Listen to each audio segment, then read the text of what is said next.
तो आज हम मतलब मज्जा धातु पढ़ते हैं कि मज्जा धातु। तो मज्जा धातु आपने सही बताया कि इंडेक्स फिंगर के डिस्टल एंड पर मज्जा धातु की स्पाइक हमें मिलती है। ठीक है, ये 5th लेवल पर जाकर के मिलती है, इस बात का भी ध्यान रखना है हमें।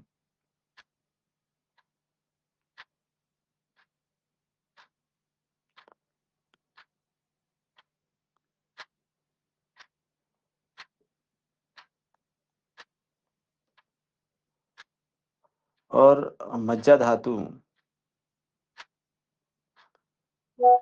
का जो संबंध है वो मुख्यतः nervous system, spinal cord, brain और बोन मैरो से।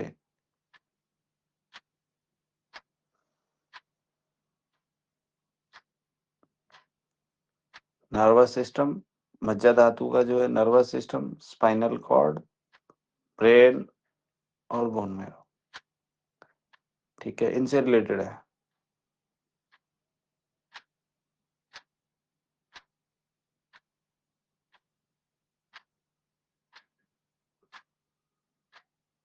जब मज्जा के स्थान पर वात बढ़ जाता है,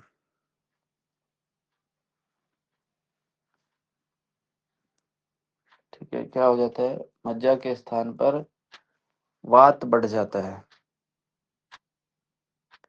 तो नर्वस सिस्टम में सूखापन, अस्थिरता और इरेगुलर नर्व सिग्नलिंग या असामान्य नर्व सिग्नलिंग होता है। क्योंकि वात का जो गुण है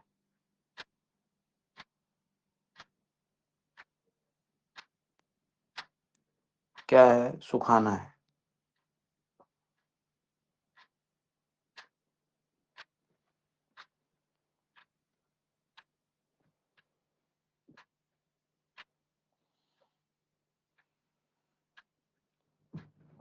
एक मतलब सीधा सा सिद्धांत ये है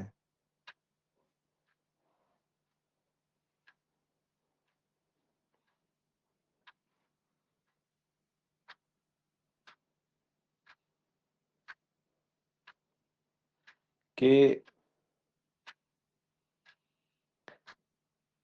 जब वात हाई होगी मज्जा में तो नर्व का डिसफंक्शन होगा।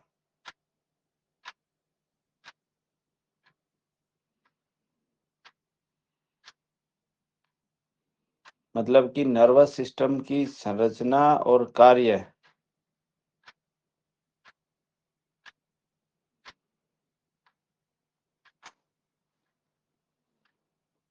दोनों ही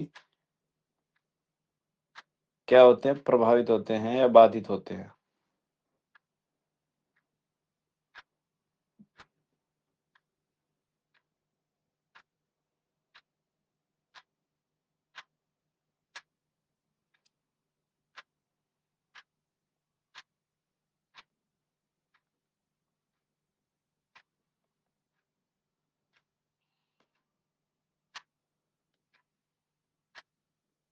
ठीक है, क्यों? क्योंकि जो वात के जो गुण हैं क्या हैं बताओ? अब तो याद हो गए ना वात के गुण।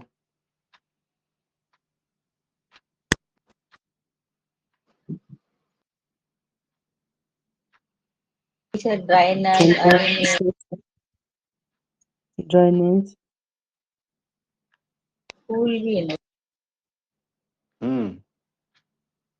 अस्थिर भी है, सूक्ष्म है, चल है, मतलब अनस्टेबल। ठीक है, तो अब जब ये होगा उसकी संरचना और कार्य दोनों ही प्रभावित होते हैं, ध्यान रखना, वात दोष से बढ़ेगा तो। ठीक है, उसमें क्या प्रॉब्लम आएगी, टिंगलिंग, नमनेस और loss of sensation. Tingling, numbness, loss of sensation,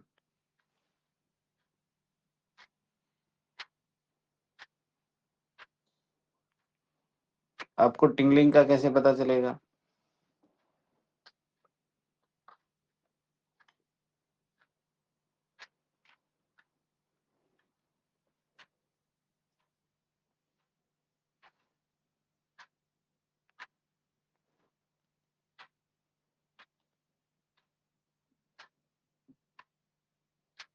कैसे पता चलेगा टिंगलिंग? पता है ना टिंगलिंग, व्हाट इज टिंगलिंग? झुंझुनाहट, हाथ पैरों में सुई चुभने जैसा एहसास होता है, उसको लगता है कि या फिर चींटी जैसे चल रही हो, बिजली के जैसा, करंट के जैसा एहसास हो।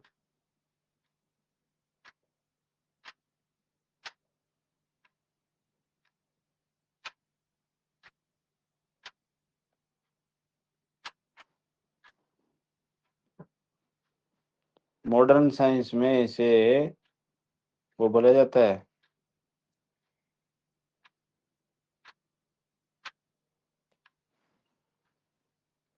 क्या बोलते हैं?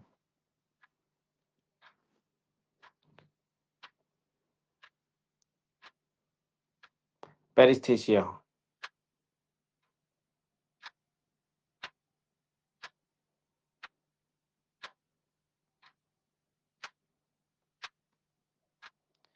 पेरिस्थेसिया बोलते हैं मॉडर्न साइंस में। ठीक है। अब उस पेरिस्थीसिया का आपको नाड़ी देख के पता चल रहा है, पेरिस्थीसिया मेडिकल भाषा में, मेडिकल लैंग्वेज के टेस्ट करके भी पता चल रहा है।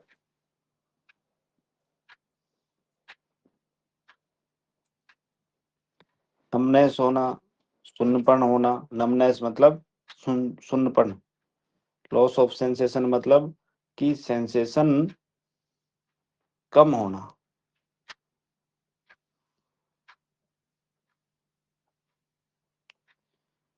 जो मॉडर्न कॉज हैं,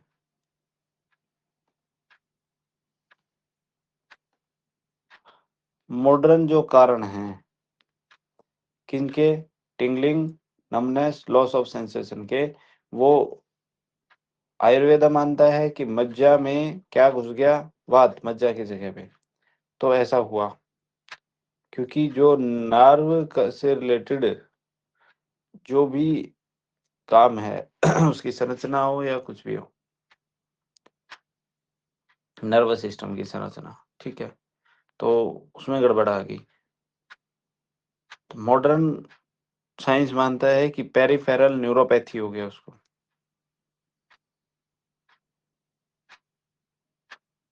नर्व कंप्रेशन हो गया,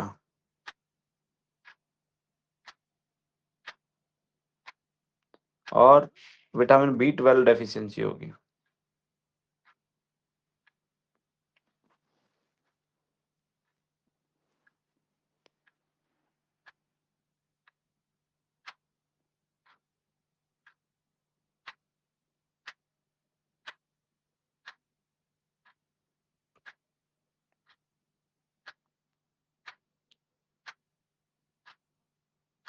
ठीक है, लेकिन आयुर्वेद मानता है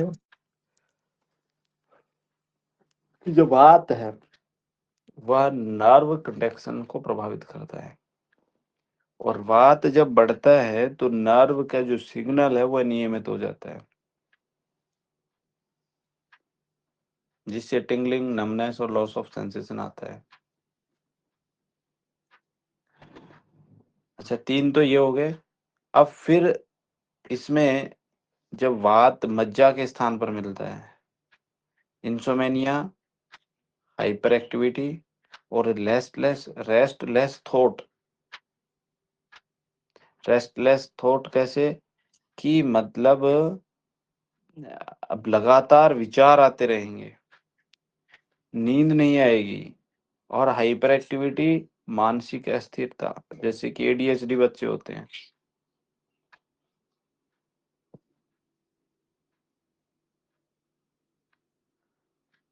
क्यों होगा ऐसा? क्योंकि आपका जो सिंपैथेटिक सिस्टम था, according to modern science, sympathetic nervous system था, वह ओवर एक्टिव हो गया।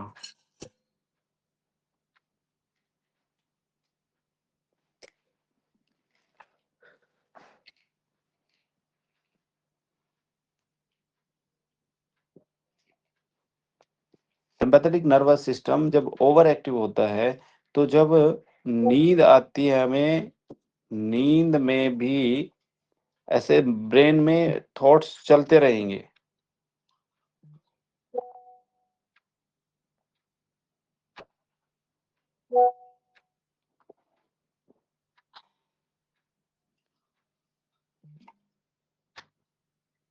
हम आँखें बंद रहेंगी, लेकिन दिमाग कुछ न कुछ कहता रहेगा, कुछ न कुछ उसमें आता रहेगा।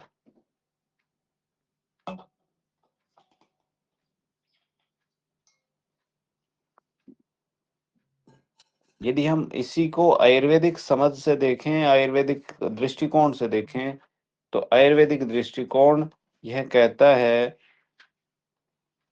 कि प्राण वायु और उदान वायु, प्राण और उदान दोनों की क्या हो गया है, विकृति हो गई है। कब? जब मज्जा धातु में वात घुस गया।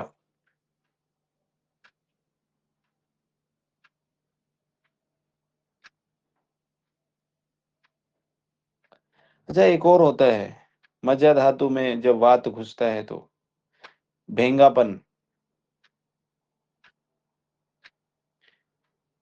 भेंगापन, दोनों आंखों की जो डायरेक्शन अलग हो जाती है, एक किधर देखेगी तो एक उधर देखेगी, एक पूर्व में देखेगी, एक पश्चिम में देखेगी। कारण क्या है? जो आंख की मसल्स है, उसका इम्बैलेंस हो गया।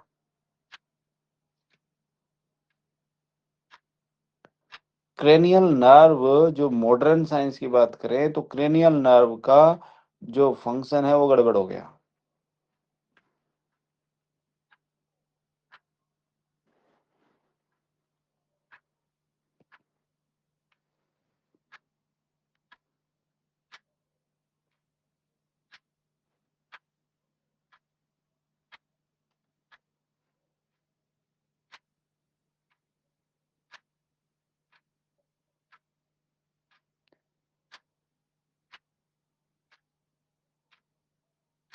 और एक और प्रॉब्लम आती है, आपने देखा है कुछ लोगों की आंखें ना ऐसे लटकी रहती हैं नीचे,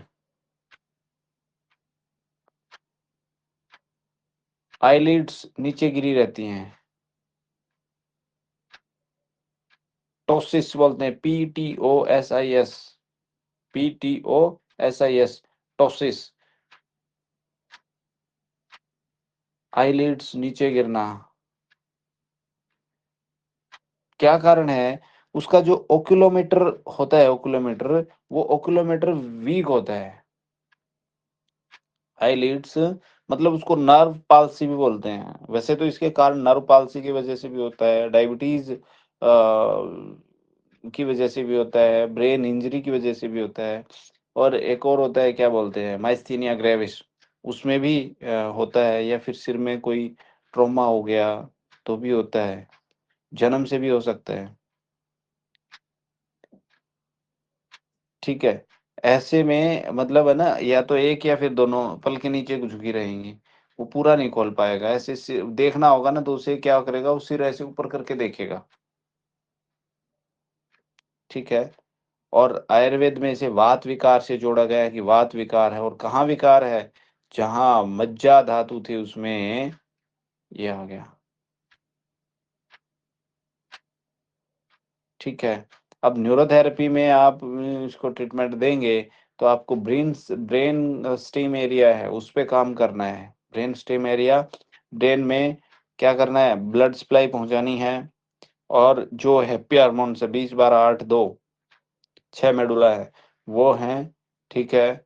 और आंख के जो नर्व पॉइंट हैं, 2 मेडुला है। ठीक है। 2 मेडुला के साथ हेपरिन हो गया, 2 मेडुला दिया, और फिर पी हेपरिन दे दिया। ठीक है। और डाइजेशन को ठीक करना है, क्योंकि वात की गड़बड़ है, तो वात को तो ठीक करना ही करना है पहली चीज। और क्रेनियल नर्व के फंक्शन को ठीक करना है। ठीक है। इसमें रॉ मटेरियल भी आपको देना पड़ेगा, यूडीएफ वगैरह और भी चीजें। ठीक है। मेटाबॉलिक फंक्शन भी आपको ठीक करना है।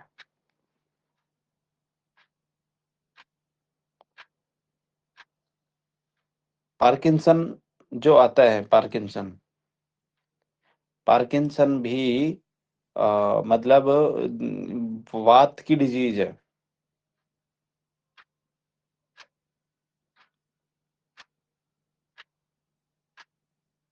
और यदि आधुनिक पैथोलॉजी से माने तो क्या मानता है? डोपामाइन या न्यूरोथेरेपी से भी माने तो डोपामाइन प्रोड्यूस नहीं हो रहा, नर्व का डिजनरेशन हो गया।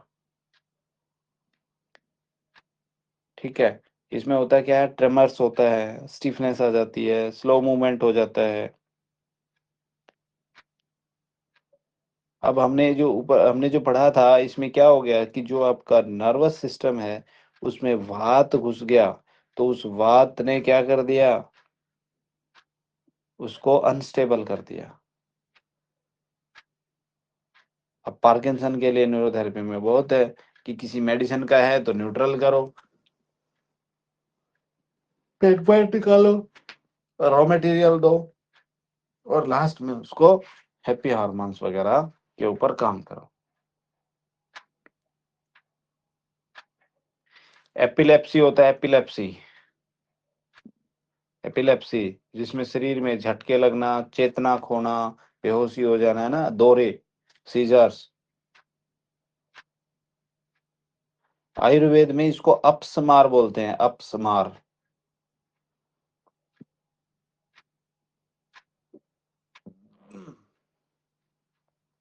अपस्मार बोलते हैं इसको।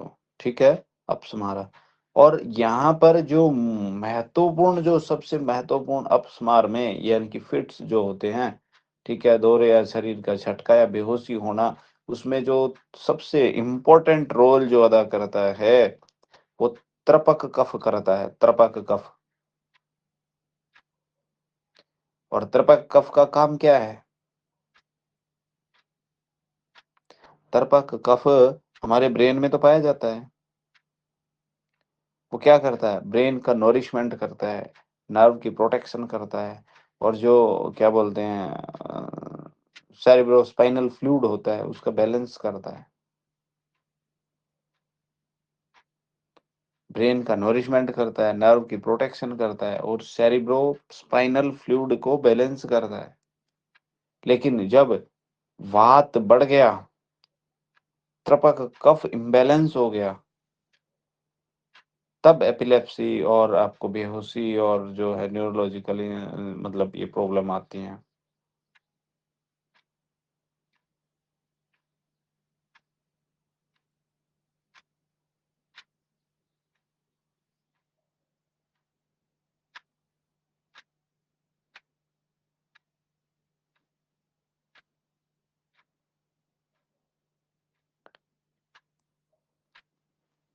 अब इनको देख करके कैसे पहचानोगे आप?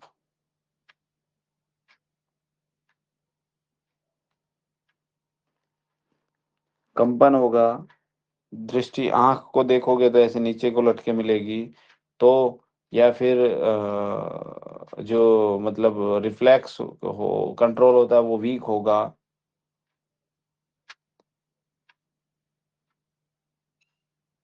और देखेंगे तो सीजर्स भी आते होंगे, झटके आते होंगे, उसका मतलब। ठीक है, हाथ कुछ हाथ में कोई कप गिलास लेगा तो मतलब उधर भी उसको जो है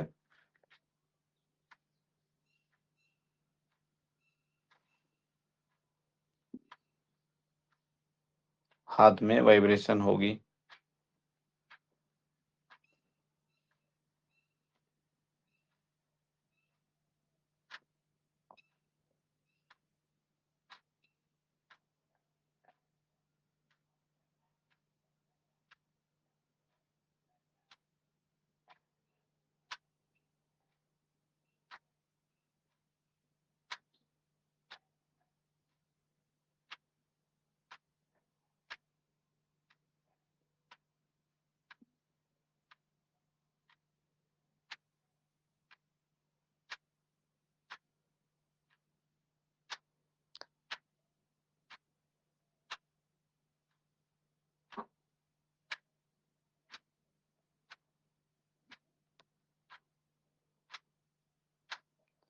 जब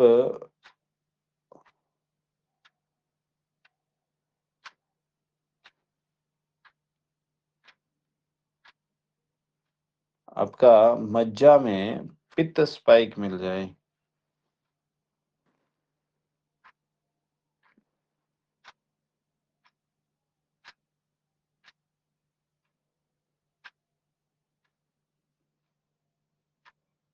मज्जा में पित्त स्पाइक मिल जाए, तो सबसे पहला एक चीज मिलता है डिमाइलिनेशन। मल्टीपल स्क्लेरोसिस तो सुना है ना, मल्टीपल स्क्लेरोसिस। तो यानी कि मज्जा मल्टीपल स्क्लेरोसिस में क्या होता है कि मज्जा धातु जो है उसमें पित्त घुस गया, पित्त बढ़ गया और पित्त धातु लेवल तक चला गया है। पित्त मतलब एसिड, है ना, और पित्त मतलब कि लीवर और गॉल ब्लैडर का फंक्शन गड़बड़ हो गया।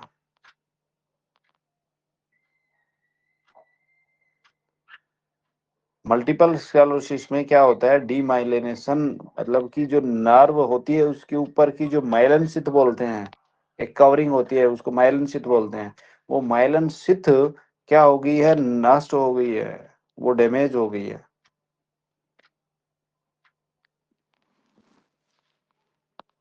माइलिन शिथ ही जो इम्पल्स जो चलते हैं, नर्व इम्पल्स, माइलिन शिथ ही उसमें मदद करती है। मतलब कि यानी कि ऐसा मान लो कि बॉडी का जो करंट है, जो थॉट प्रोप या सेंसेशन जो है, मतलब जो सिग्नल हैं, जो वो माइलन शिफ्ट के थ्रू ही जाते हैं, माइलन के थ्रू, नर्व इम्पल्स।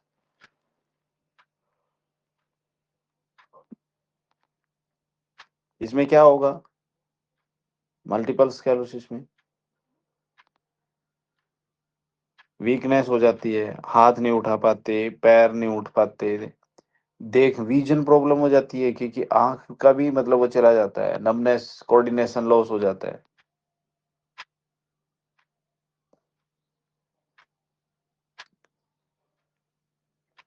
ठीक है, अब मॉडर्न साइंस का है ये, लेकिन आयुर्वेद की भाषा में आपको क्या करना है, मज्जा बोन मैरो में क्या हो गया, वात घुस गया, तो वात कम करना है, सर बोन मैरो पित्त पर घुस गया सर्कुलेशन देना है। नहीं सॉरी, पित्त घुस गया, सॉरी, मज्जा में पित्त घुस गया, क्योंकि पित्त का गुण क्या है,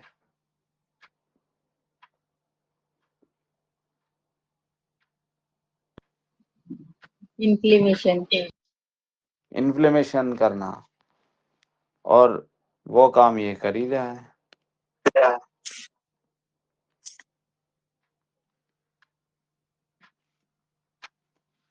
इन्फ्लेमेशन ही तो हुई ना यहाँ पे,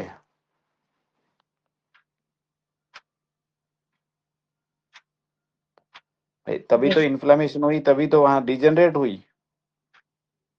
जी सर।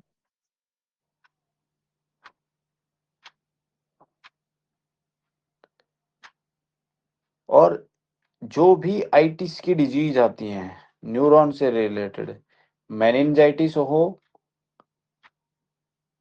वो होती है ना, एक तो न्यूराइटिस होती है, और एक जो उसमें होती है ना, ब्रेन टिश्यू की में सूजन आ जाती है, ब्रेन के टिश्यू में, क्या बोलते हैं उसको, एंसिफाइटिस, एंसिफाइटिस होता है, एंसिफाइटिस, नहीं एंसिफाइटिस नहीं बोलते, एन एनसीफ्लाइटिस बोलते हैं शायद, एनसीफ्लाइटिस,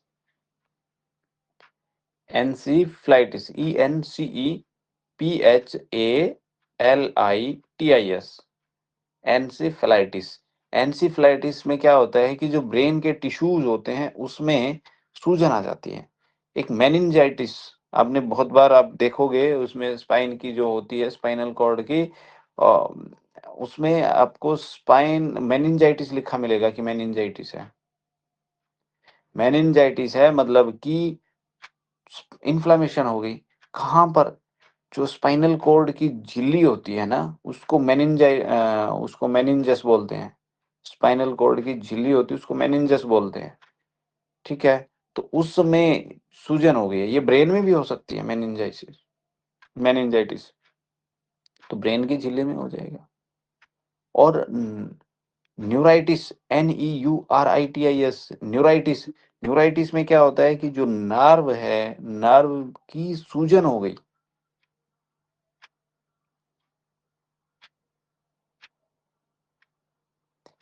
क्यों हो गई सूजन?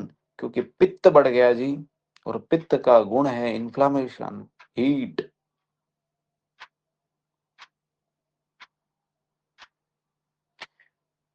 न्यूरोलेजिया सुना है ना, न्यूरोलेजिया? यस। न्यूरोलेजिया भी तभी होता है। Sciatica,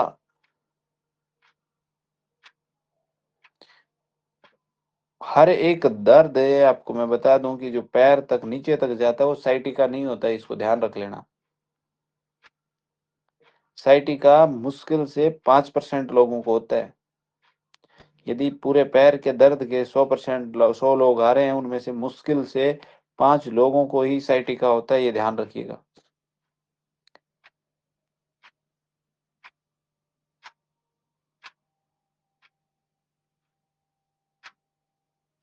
herpes zoster, optic neuritis, optic neuritis. Neuralgia का पता है आपको क्या होता है? न्यूरोलॉजिया में नर्व में पेन होता है। साइटिका में तो आपको पता है, साइटिक नर्व होती है, उसमें दर्द होता है।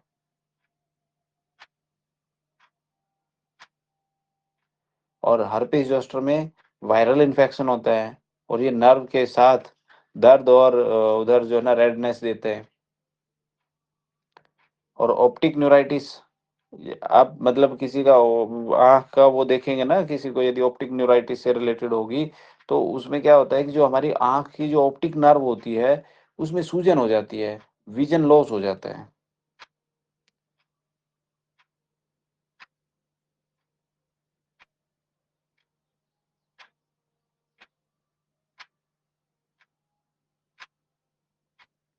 अच्छा, साइटिका में ये जो इसमें जो है ना, न्यूरोलॉजिया, साइटिका, हर्पिस जोस्टर और न्यूराइटिस, साइटिका में वात और पित्त दोनों बढ़ते हैं, ये ध्यान रखना।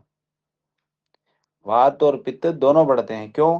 क्योंकि दर्द का काम है वात का, और इन्फ्लामेशन देना काम है पित्त का।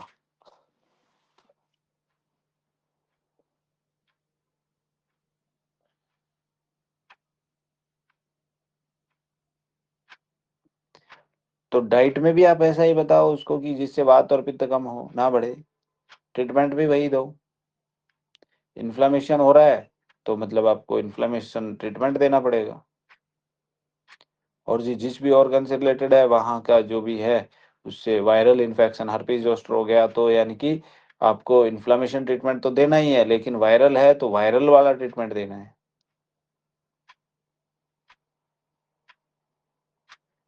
अच्छा, मेंटल लेवल पर भी जा करके मज्जा में जब पित्त घुसता है तो मेंटल लेवल पे भी जाके काम करता है ये। सीजोफ्रेनिया सुना है आपने? सीजोफ्रेनिया,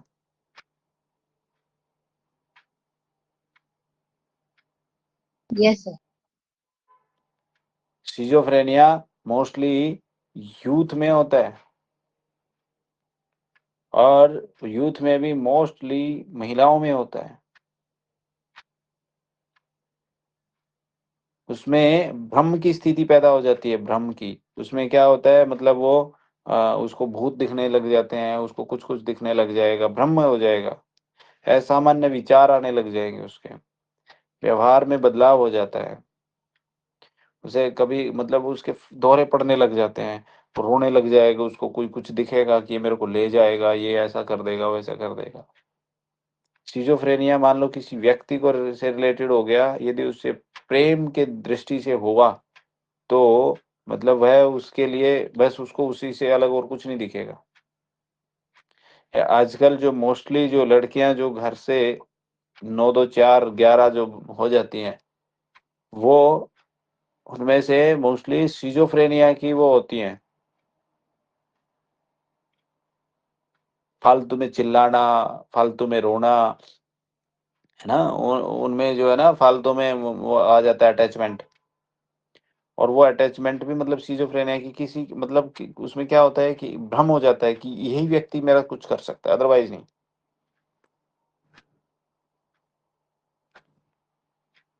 तो इसमें मज्जा धातु और मन दोनों प्रभावित होते हैं।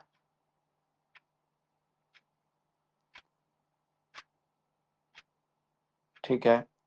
यदि हम इसको प्राण वायु में देखें तो प्राण वायु और त्रपक कफ, प्राण वायु और त्रपक कफ दोनों क्या होंगे? इम्बैलेंस होंगे।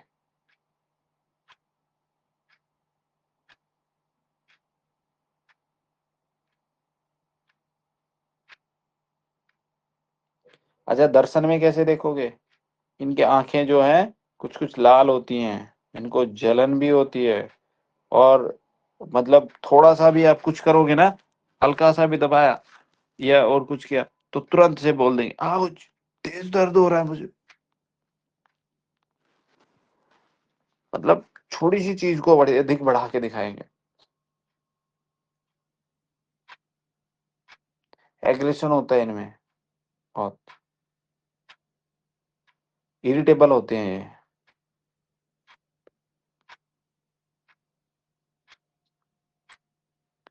ठीक है? मतलब अपना बच्चा बैठा है और उसको जो है ना मतलब इतना, एक तो मेरे पास एक ऐसी पेशेंट आई थी कि अपने बच्चे को ही वो ऐसे मतलब काट के खा गई बिल्कुल एकदम, इतना इनमें मतलब सिजोफ्रेनिया ही था उसको। बस उसको भ्रम ये हो गया कि ये बच्चा मेरी जिंदगी को बर्बाद कर देगा।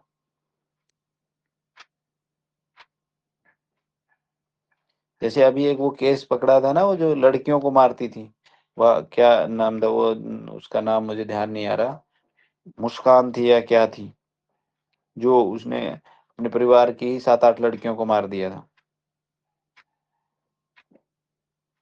तो ऐसे लोग सिजोफ्रेनिया के पेशेंट होते हैं।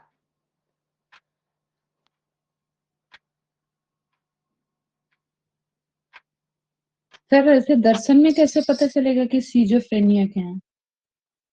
दर्शन में एग्रेशन होता है उनमें, एग्रेशन बहुत सर होता है। सर एग्रेशन होगा लेकिन किसी को मारने का थोड़ी ना होगा। अरे कुछ भी हो सकता है प्रभु। पता चले हम उसी से बात कर रहे हैं, वो सीजोफ्रेनिया की पेशेंट है तो। हाँ तो फिर हमें थोड़ी ना मारेंगे। वो बात ये है कि वो मतलब किस से, मतलब जैसे एक तो चीज देखो ये क्या होता है उसमें कि छोटी छोटी बात पे मतलब उसको गुस्सा या इस प्रकार की चीजें आएंगी, छोटी छोटी चीजों पे।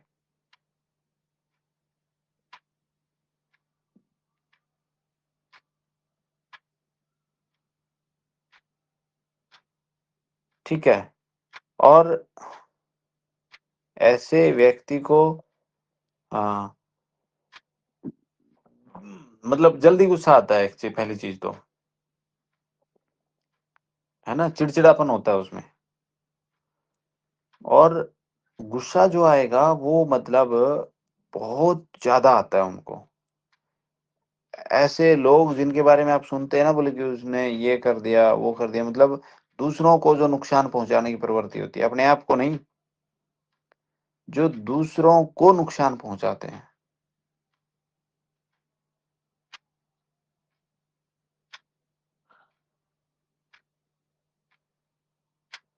और ऐसे व्यक्ति को आप देखेंगे ना, उनको मतलब आवाजें सुनेंगी ऐसे कि मेरे को ऐसी देखो आवाज आई, उनको बोले देख वो कोई बोल रहा है ऐसी आवाज आ रही है, वो फलाना बोल रहा है वो ऐसी आवाज आ रही है। मतलब कि मतलब जो कि ये रियलिटी थोड़ा है रियलिटी उससे है अलग उससे सोच होगी अलग उनकी। सोच होगी उनकी। सर वो मिथ वाली आवाज सुनाई पड़ेगी कि दूर तक का उनको कान ज्यादा तेज होंगे? मिथ वाली आवाज।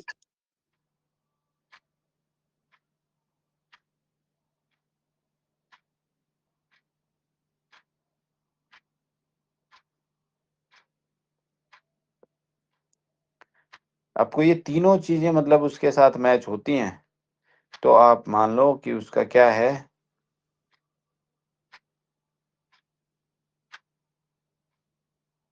सिजोफ्रेनिया है। और सबसे मतलब ज्यादा कि उसको भ्रम हो, आवाजें सुनती हो और उसकी वास्तविकता रियलिटी से अलग सोच हो उसकी कुछ। वो ऐसे करेगा कि नहीं मेरी माता रानी ने ना, मैंने उसको ये बताया था कि तू एक रोटी खा ले, तब पहले एक रोटी उसने खाई, तुरंत से एक काम हो गया। मेरी माता रानी ने ऐसा कर दिया, फिर वो कुछ भी रोने लग जाएगी बिना बात की उस पे, है ना। उसको बोले कि देखो मैं वो फलाना बुला रहा है, मेरे को आवाजें बिना मतलब की आवाजें सुनाई देंगी। मान लो कुछ हो गया तो वो ऐसे बोले कि मेरे को नमकीन खाने से ही ठीक होगा, अब खानी तो नमकीन है, बोले कि अब तो इसी से जाएगा, ये कोई आ गया मेरे अंदर अब।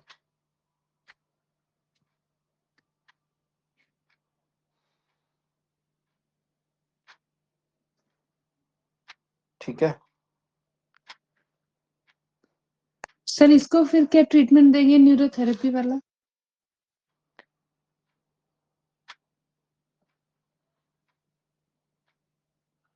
सबसे पहला तो क्या खराब है इसका?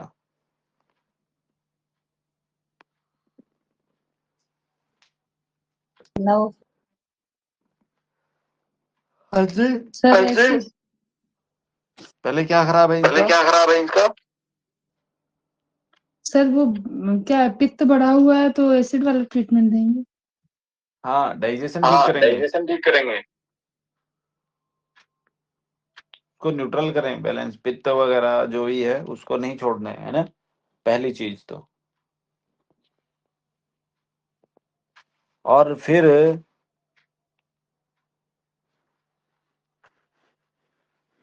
कहाँ पे काम करेंगे आप?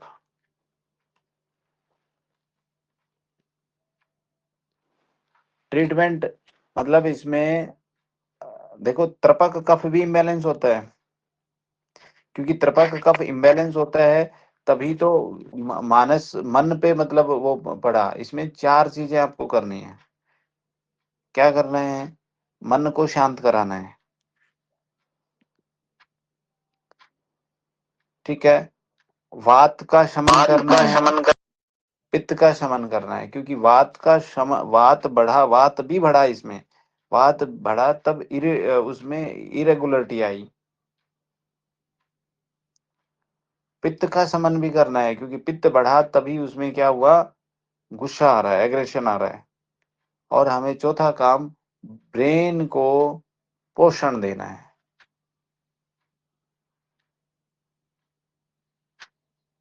चार काम आपको करने हैं, ठीक है। अब न्यूरोथेरेपी में हम क्या करेंगे? पहले तो जो डाइजेशन को ठीक करेंगे, पहली चीज, ठीक है। हाइपोथैलेमस का एरिया जो है हमारा, उसको ठीक करेंगे, हाइपोथैलेमस का, क्योंकि जो इमोशनल जो रेगुलेशन है, इमोशनल, वो वह उसी से जुड़ा है, हाइपोथैलेमस से, ठीक है। उसको हैप्पी हार्मोन्स भी देंगे। और पित्त को कंट्रोल करना है तो लीवर सेट दिया जाएगा उसको।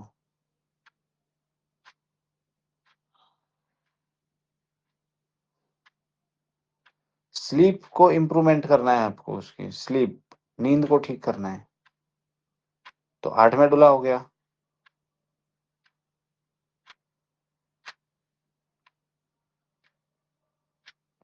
छह मेडुला भी आता है इसमें,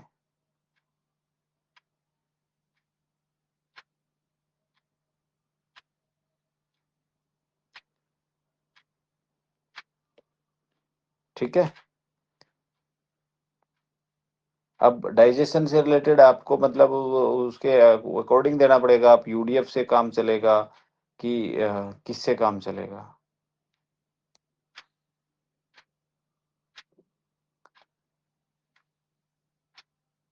ठीक है जी।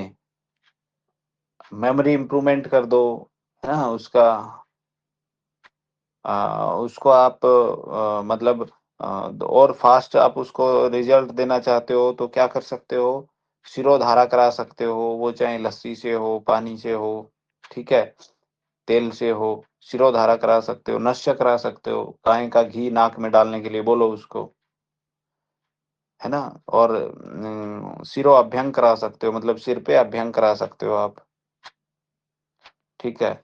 तक्र धारा आप करा सकते हो, मतलब कि जो लस्सी आती है उसकी एक धार बना के और माथे पे डालें तो वह भी उसमें मतलब अच्छा काम करेगी।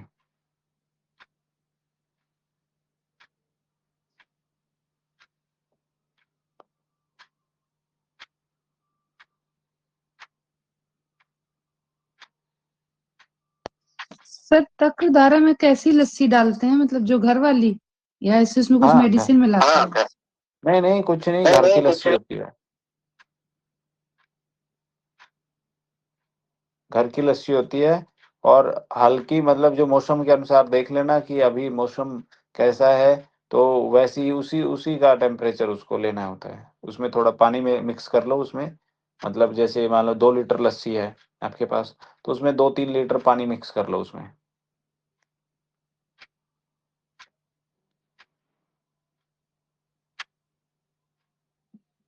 ठीक है? सर फिर फॉरहेड में कहाँ पे वो डालते होंगे, मतलब कितना धारा कितनी, बहुत बहुत पतली सी, या ठीक ठीक हाँ, जैसे शिवजी पतली को धारा, चढ़ाते हैं? पतली धारा रहेगी।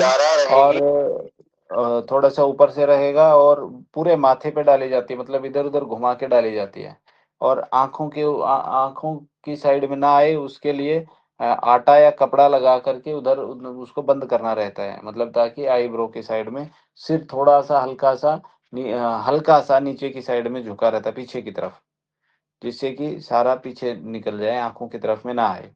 और उससे सेफ्टी के लिए आपको ये भी करना पड़ेगा, आटा या ये लगाना पड़ेगा आपको।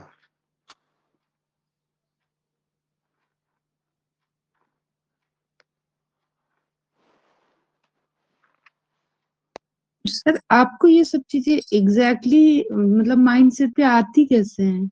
आप पूरा दिन पढ़ते रहते हैं क्या?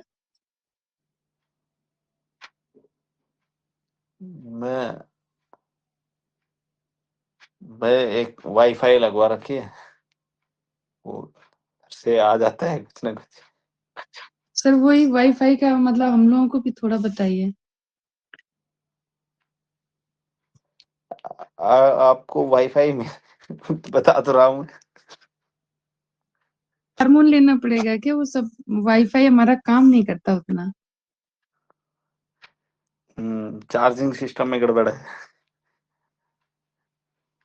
वो आप जो है ना,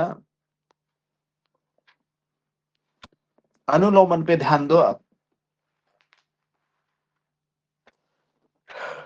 वाईफाई के अनुलोमन पे ध्यान दो। अनुलोमन तो समझते हैं ना आप? सर नहीं। हाँ,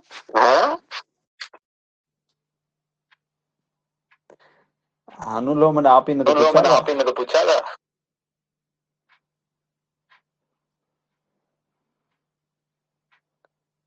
अनुलोमन मतलब कि दोष का जो अनुलोमन, अनु और लोमन दो शब्द से मिलके बना है।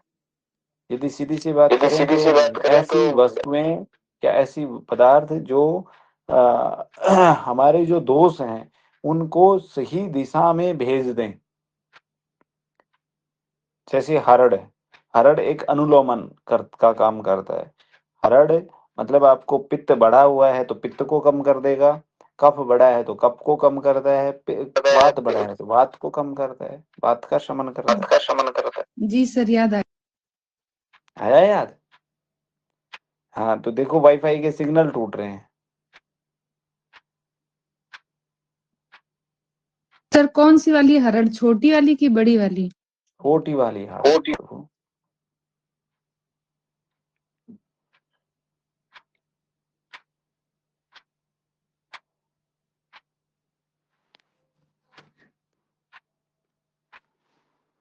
छोटी हरड़ जो होती है ना, छोटी, जी, एक छोटी होती है, एक बड़ी होती है, इसीलिए पूछा। हाँ नहीं, छोटी हरड़ है।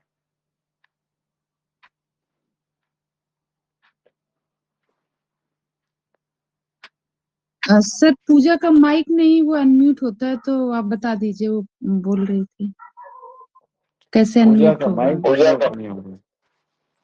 माइक अनम्यूट आप स्क्रीन पे जो SA लिखा होगा, SA,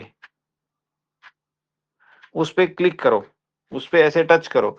टच करोगे तो नीचे जहां हमारे जो बटन होते हैं, वो उस पे उन वहां पर है ना, एक माइक का ऑप्शन आएगा आपके पास,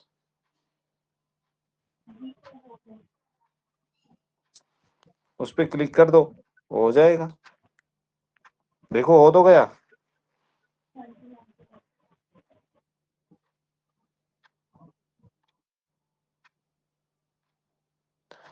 हुआ ना, बोलो अभी। हो गया।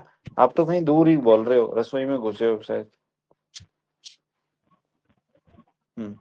चलो ठीक है, बहुत छोटा सा काम था ये। अच्छा, एक और बचता है।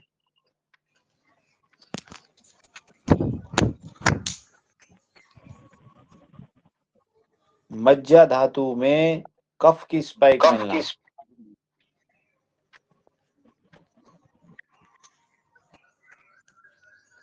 है ना? तो कफ का गुण क्या है?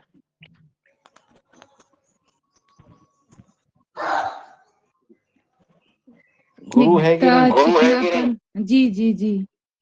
शीत है कि नहीं? स्निग्ध है कि नहीं? चिकना जी सर। स्टेबल होता है कि नहीं? अच्छा, अब सोचिए, गुरु है, शीत है, स्निग्ध है, स्थिर है, और यदि वह मज्जा में वहां पर बढ़ा तो वैसे ही गुण पैदा कर देगा कि नहीं? स्थिरता ले आएगा कि नहीं? वहां पे मतलब स्निग्धता ले आएगा कि नहीं?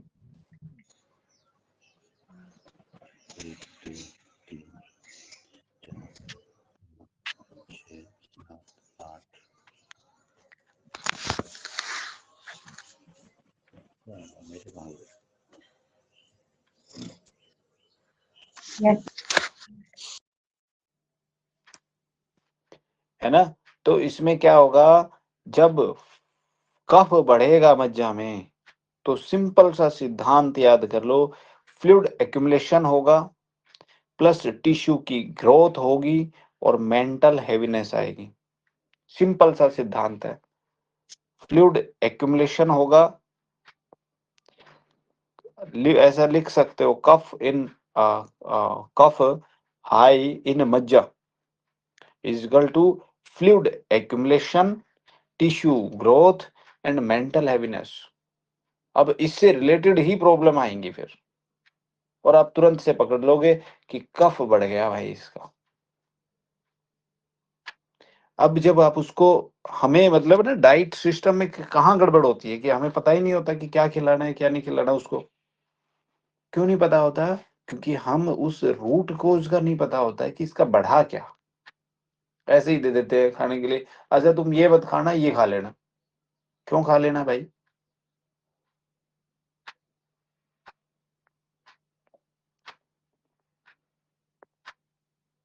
अच्छा, आपने कुछ बच्चों को देखा है कि मज्जा धातु में कफ की स्पाइक बढ़ी हुई?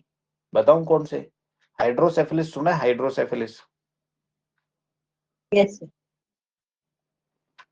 उसमें क्या होता है कि हाइड्रोसेफिलिस में जो ब्रेन में जो आपका CSF होता है, CSF सेरेब्रल स्पाइनल फ्लूइड जो होता है, वो ज्यादा मात्रा में जम जाता है,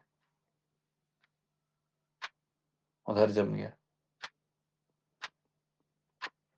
मॉडर्न साइंस कहती है कि CSF ड्रेनेज जो हो गया, वो रुक गई, ब्रेन की वेंट्रिकल फैल गई, और सिंपल सी बात होती है, उसमें बच्चे का सिर का जो आकार है वो क्या हो गया, बड़ा हो गया।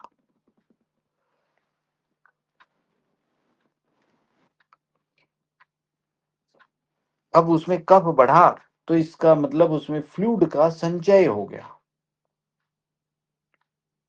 और ब्रेन से रिलेटेड एक और कफ काम करता है, कौन सा? त्रिपक। हाँ, त्रिपक का। अब की बार सिग्नल आया, देखो एकदम बहुत बढ़िया।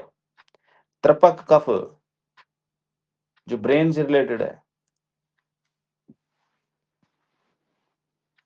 अच्छा, त्रिपक कफ को यदि बढ़ाना हो, इसके मतलब आप सोच लेना, त्रिपक कफ को बढ़ाना हो तो क्या डाइट लेनी चाहिए? ठीक है, अभी नहीं, बाद में पूछेंगे, लेकिन पहले इसको कंप्लीट कर लेते हैं, ठीक है। त्रिपक कफ ब्रेन को नरिशमेंट करता है, और सीएसएफ जो सेरेब्रल स्पाइनल फ्लूइड होता है उसको क्या करता है? बैलेंस करता है। जो फ्लूइड एक्यूमुलेशन हो गया था ना, असंतुलन हो गया था, ठीक है। तो यानी कि जिन बच्चों का आकार, सिर का आकार बड़ा होता है, तो इसका मतलब उसका क्या गड़बड़ है? सीएसएफ गड़बड़ है, त्रिपक कफ गड़बड़ है। अच्छा, ब्रेन ट्यूमर सुना है कि नहीं?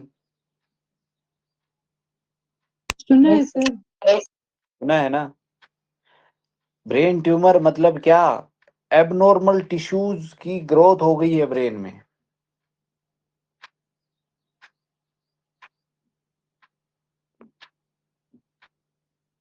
और आयुर्वेद की भाषा में बात करें तो क्या बढ़ गया उसका?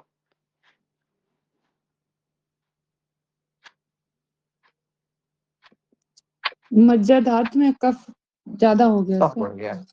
अब क्या करना है आपको? ट्रीटमेंट क्या देना है?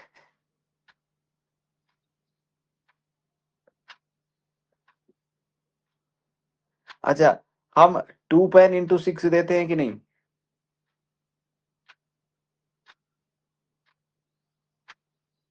सोमेटोस्टेटिन जी सर, हार्मोन बनाते हैं। ग्रोथ को रोकने के लिए।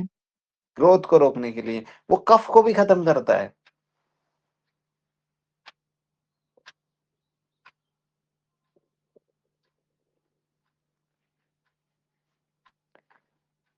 जेनेटिक म्यूटेशन, आधुनिक भाषा में यदि बात करें ना, मॉडर्न साइंस में, कि उसका कारण क्या है, जेनेटिक मॉडर्न क्योज। तो जेनेटिक म्यूटेशन हो सकता है, मतलब जेनेटिक हो सकता है, वो एबनॉर्मल सेल का जो क्या बोलते हैं, मतलब ग्रोथ हो सकती है। और जबकि ये कफ की वृद्धि के कारण होता है।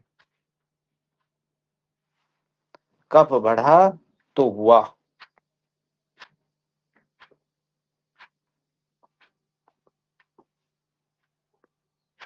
अच्छा, एक ना,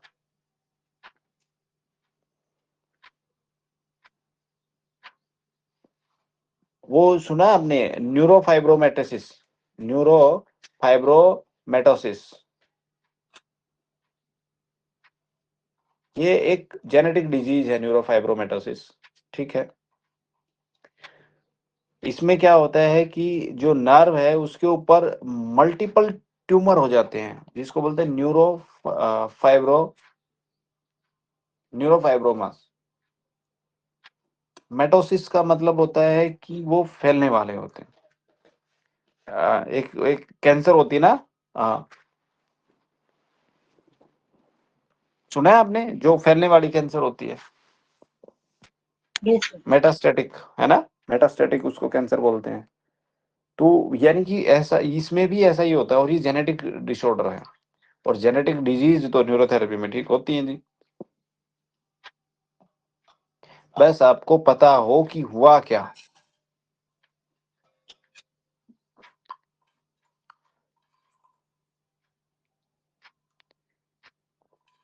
मान लो किसी को ब्रेन ट्यूमर हो गया। अब ब्रेन ट्यूमर हो गया तो आपको पता है कि कफ बढ़ने से होता है। अब जो जो कफ के कारण हैं, जो कफ को बढ़ाते हैं, वो सब बंद करा दो।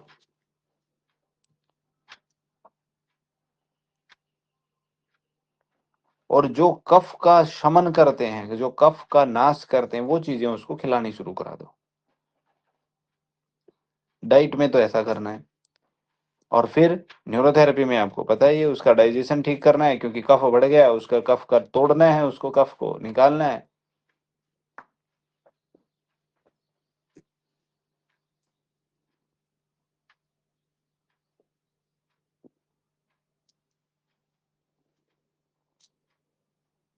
और जो न्यूरोफाइब्रोमेटोसिस होता है उसमें स्किन के ऊपर लंप्स दिखाई देते हैं। ठीक है, तो इसमें यानी कि कफज ग्रंथि जो है वो बढ़ गई उधर।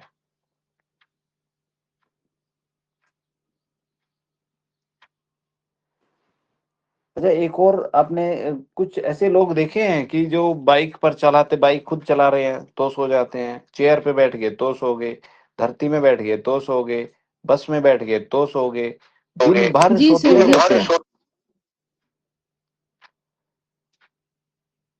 बहुत ज्यादा नींद आती है। हाइपर सोमेनिया उनको बोलते हैं, उसको क्या बोलते हैं? हाइपर सोमेनिया। उनमें भी क्या होता है? कफ बढ़ता है।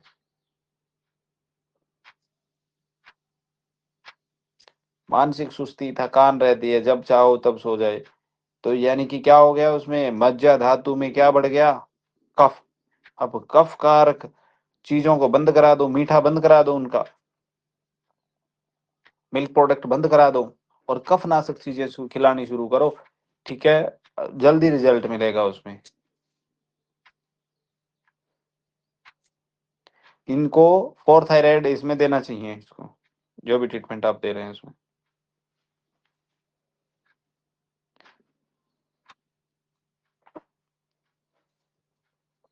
डिप्रेशन एक होता है ना, देखो, बहुत गहरी उदासी। डिप्रेशन एक तो होता है डिप्रेशन, लेकिन डिप्रेशन का ही एक और वर्ड, मतलब उसका कुछ होता है, मेलनकोली या ऐसा कुछ होता है, उसको नाम मतलब देते हैं, यानी कि वो डिप्रेशन से अलग होती है, थोड़ी चीजें होती डिप्रेशन के जैसा है, लेकिन उसमें बहुत गहरी उदासी होती है, तुम्हें नहीं पता मेरे साथ क्या हुआ है ना। उसमें उत्साह होता ही नहीं, उसमें उत्साह कुछ कर लो, चाहे उसको हंसाने के लिए गुदगुदी कर लो तो भी नहीं हंसेगा, मतलब उसका मन ही भारी रहेगा।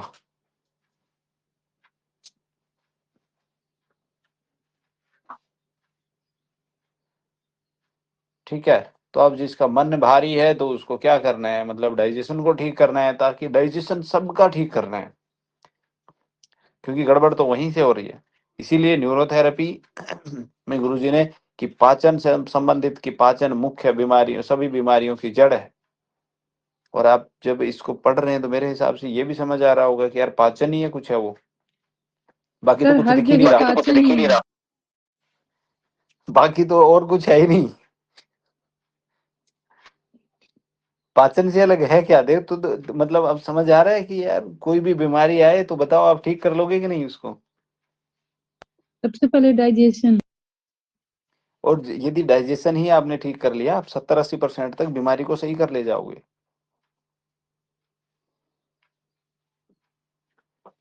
किसी से पूछने की जरूरत पड़ेगी क्या? ऐसा ट्रीटमेंट बस, दें। हाँ भाई, क्या किस लिए पूछना है? आपको पता है ना कि पाचन गड़बड़ है, क्या गड़बड़ हो गया, तो उससे रिलेटेड, पित्त है तो इन्फ्लेमेशन ट्रीटमेंट देना है, वात है तो एसिडिक ट्रीटमेंट है, कफ है तो उसको जो है ना वाटर रिटेंशन, जो मतलब पानी को बाहर निकालना है, पानी को बाहर निकालने के लिए किडनी क्लियर वगैरह और ये चीजें हैं, है ना। और ट्यूमर है तो ट्यूपेन वगैरह, क्योंकि उसको वो देना है। तो और ब्रेन से रिलेटेड मामला जहां भी आ गया तो वहां पे ब्रेन स्टीम पे काम करना ही है। ब्रेन स्टीम मतलब कि आपको डोपामाइन और ये हाइपोथैलेमस एरिया पे काम करना है। डोपामाइन, सेरोटोनिन, हाइपोथैलेमस, यानी कि 20-12-8 2 मेडुला, 6 मेडुला।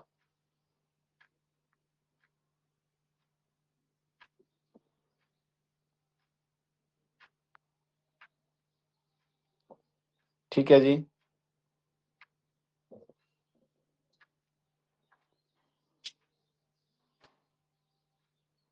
और ऐसे केस में कि उसका वो है, तो यदि बच्चा है तो मतलब सिर बड़ा, सुस्ती, डेवलपमेंट डिले। ठीक है,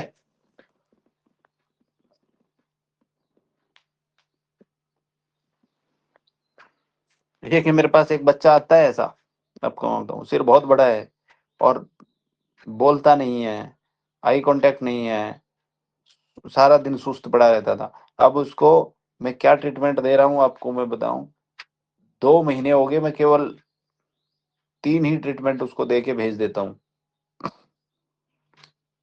क्या? Old UDF, large folic black. शुरू में जब आया तब मैं उसको पहले शुरू में ऑक्सीजन देता था, ओल्ड यूडीएफ और लार्ज फोलिक ब्लैक इतना दिया, और सिर के स्पीच पॉइंट दिया, थोड़ा सा सिर के पीछे से जो है ना ब्रॉडमैन 17-18 की, और उधर घिसाई करी, ठीक है, और छोड़ दिया, जा भाई। अब मैंने क्या शुरू कर दिया, लगभग 10 दिन से ऑक्सीजन को लास्ट में शुरू कर दिया, ओल्ड यूडीएफ दिया। अच्छा, अभी और 1 हफ्ते से उसमें क्या चेंज कर दिया, नर्व जो सिग्नलिंग है उसको एक्टिव करके, मतलब कि इम्पल्स को एक्टिव करके ट्रीटमेंट देना शुरू कर दिया। नर्व इम्पल्स को कैसे एक्चुअल में कैसे एक्टिवेट करते हैं, 15 लेफ्ट मेडुला, 6 लेफ्ट स्वेट, और 3 बार दे के फिर 6 मेडुला दे के आप शुरू कर दो। और 15 लेफ्ट 6 लेफ्ट स्वेट भी देना है तो उससे पहले 15 मेडुला देता हूँ मैं। 15 मेडुला, उसका ट्रीटमेंट ऐसे कर रखा है, 15 मेडुला, 15 मेडुला दोनों साइड, फिर 15 लेफ्ट 6 लेफ्ट स्वेट और 8 लेफ्ट परखू, ये दे करके फिर उसको मैं देता हूँ क्या, 6 मेडुला, और फिर उसके बाद old UDF, large folic black, और लास्ट में ऑक्सीजन ट्रीटमेंट। और उसको 2 मेडुला दे दिया, 8 मेडुला दे दिया, 20 मेडुला दे दिया। हफ्ते में किसी किसी दिन या 5-7 दिन में जिस दिन भी याद आ गया उस दिन उसको वेटरन्यूगॉल प्लस एक ट्रीटमेंट होता है, उसका नाम मुझे ध्यान नहीं आ रहा, लेकिन उस ट्रीटमेंट में पॉइंट ये है कि 15 मेडुला 2 बार, और डोर्सल 4 डोर्सल 2 बार, और 6 स्वेट 2 बार, बेसल गैंग्लिया ट्रीटमेंट। और उस बच्चे में मतलब 10-11 बच्चे आते हैं, सबसे ज्यादा इम्प्रूवमेंट है।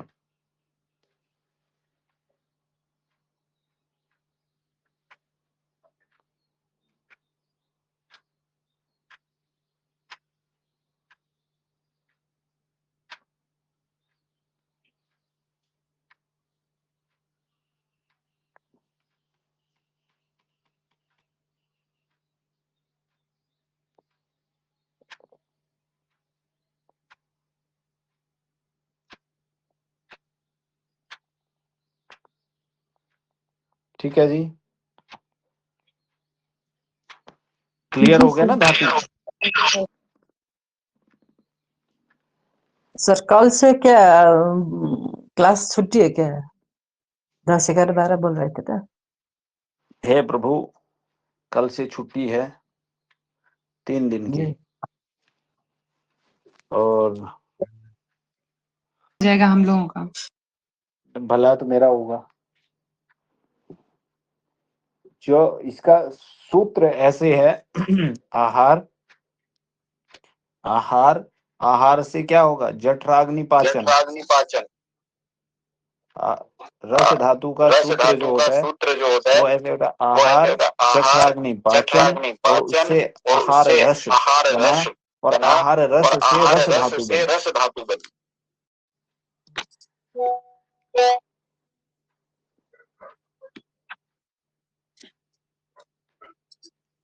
मतलब भोजन का डाइजेशन हुआ तो हमने जैसे भोजन पेट में गया तो उसे क्या करेगी, जो आपकी ये जठराग्नि है उसको तोड़ देगी,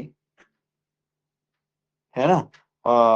और उसके बहुत सूक्ष्म जो भाग हैं उसको तोड़ दिया उसको, तो वो आहार रस हो गया, मतलब उसको बिल्कुल बारीक बारीक तोड़ने के बाद, है ना, जो पोषक भाग जो हैं उसके वो अलग हो गए, और जो मतलब जो बाहर निकालना है, जो बैड पार्टिकल्स हैं उसमें, मल भाग ऐसा बोल सकते हैं। तो वो जो डिवाइड हो गया तो आहार रस हुआ। फिर आहार रस से मतलब जो ये आहार रस है, ये आपकी हृदय में, धमनियों में, पूरे शरीर में घूमता है ना। और यही आहार रस फिर धात्वा अग्नि के प्रभाव से रस धातु में कन्वर्ट होता है। और इस रस धातु का काम होता है पूरे शरीर को पोषण देना, न्यूट्रिशन देना, और ओज जो होता है, ओज का निर्माण करना। यदि मॉडर्न साइंस में आप देखोगे ना, तो मॉडर्न साइंस में रस धातु मतलब प्लाज्मा, मतलब लिम्फ, और मतलब बॉडी फ्लूइड, तीन चीजों से, मॉडर्न साइंस में तीन चीजों से मिलके बना होता है ये, प्लाज्मा, लिम्फ और बॉडी फ्लूइड से रस धातु। और रक्त में कुछ भी गड़बड़ाई, रक्त में कुछ भी गड़बड़ाई, तो इसका मतलब पहले रस धातु में गड़बड़ है। आपका बीपी फ्लैक्चुएट कर रहा है ना, तो किस में गड़बड़ाई? रक्त धातु में गड़बड़ाई। रक्त धातु में गड़बड़ाई, इट मीन्स कहीं ना कहीं रस धातु में गड़बड़ है, क्योंकि रस रक्त का रॉ मटेरियल है।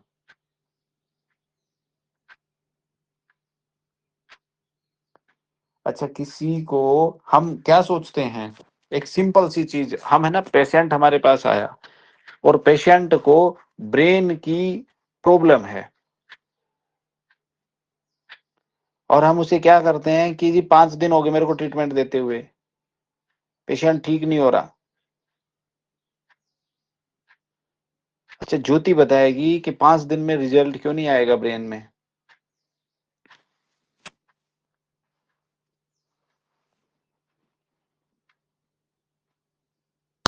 नहीं पता सर हम आपको? रस में नहीं काम किया, इसलिए सर वाईफाई मेरा चेक मत करिए प्लीज। देखो, एक धातु कितने दिन में बनती है बताओ? 35 डेज सर।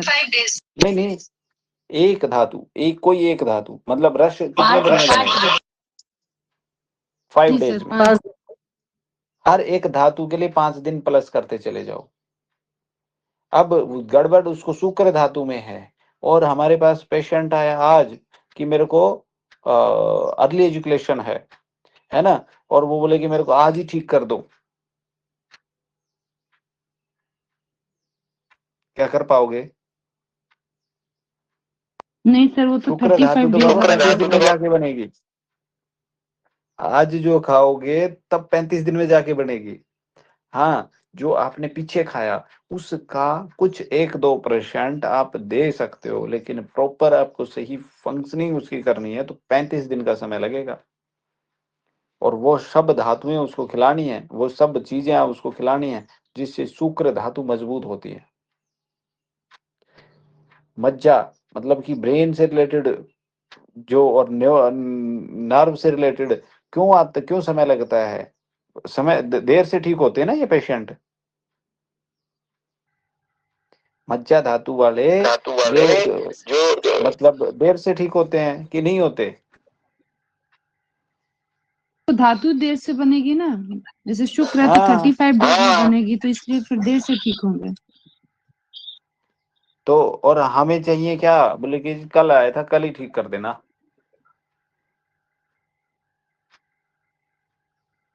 न्यूरोपैथी की जो भी हैं मतलब बीमारी, आप जैसे मज्जा धातु का मतलब है कि कौन सी बीमारियां, neuropathy, multiple sclerosis, neurodegeneration, brain tumour, hydrocephalus, epilepsy, Parkinson, meningitis, और वो क्या बोलते हैं, एनसेफेलाइटिस, है ना।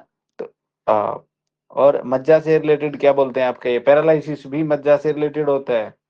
और ओरिजिनल साइटिका जो होता है, मतलब कि मैं ओरिजिनल साइटिका नाम इसलिए दे रहा हूँ कि मोस्टली लोगों को, 95% लोगों को साइटिका नहीं होता, केवल 2-4% लोगों को ही साइटिका होता है। और जिसको साइटिका होता है ना ओरिजिनल, उसको दर्द बहुत होता है, और जो ठीक करता है उसको भी पसीने आ जाते हैं ठीक करने में।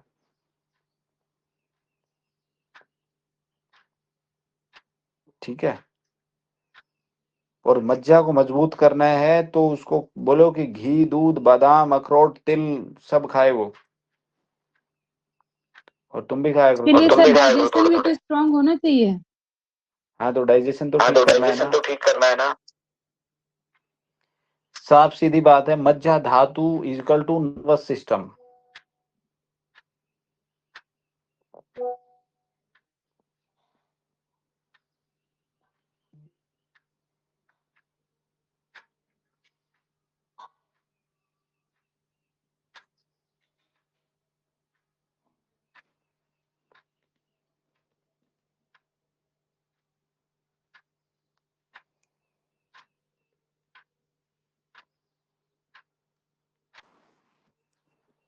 सर ठीक आपने है। आहार में क्या क्या था? तो बादाम, तिल और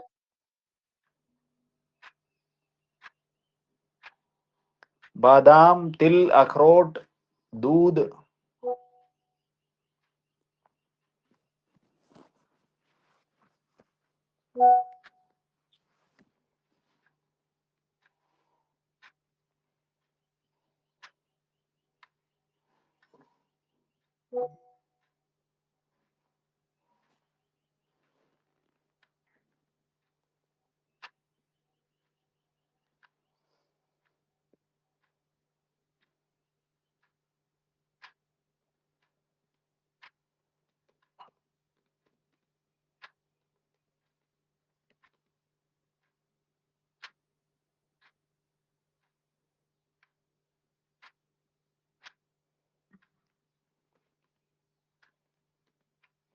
और आयुर्वेद में उसमें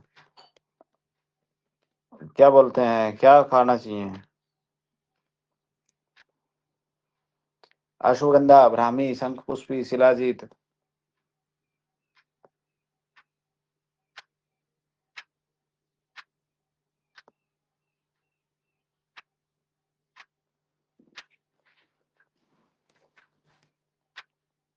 ठीक है। मज्जा धातु में मेंटल, नर्व से रिलेटेड और न्यूरोलॉजिकल प्रॉब्लम आती हैं।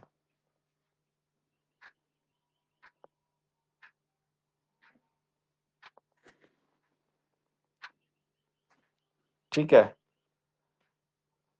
तुरंत से कैसे पहचान लोगे आप उसको कि मज्जा धातु की बीमारी है?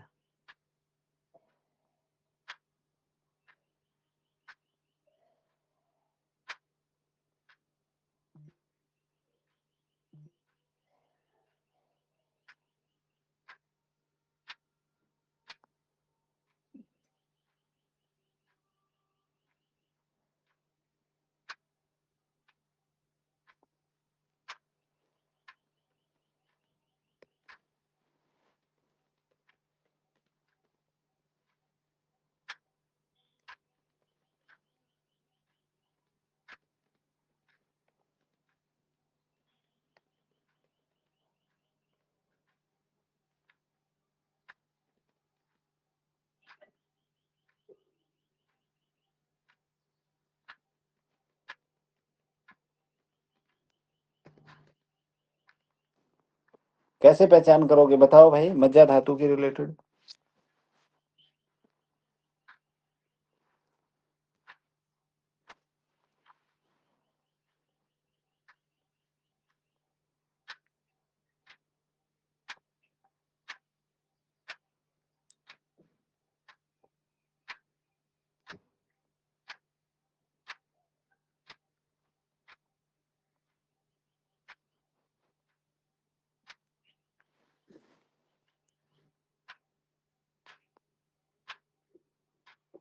नर्व पेन है, टिंगलिंग है, ट्रिमर्स है, मज्जा धातु डिसऑर्डर है। मेंटल सिम्टम, स्लीप डिस्टर्ब है तो मज्जा धातु। और मानस इम्बैलेंस है, मन इम्बैलेंस है। ठीक है, चलिए आज का जो है ना वो फिर क्या बोलते हैं, उसके बाद हमारा ये अगला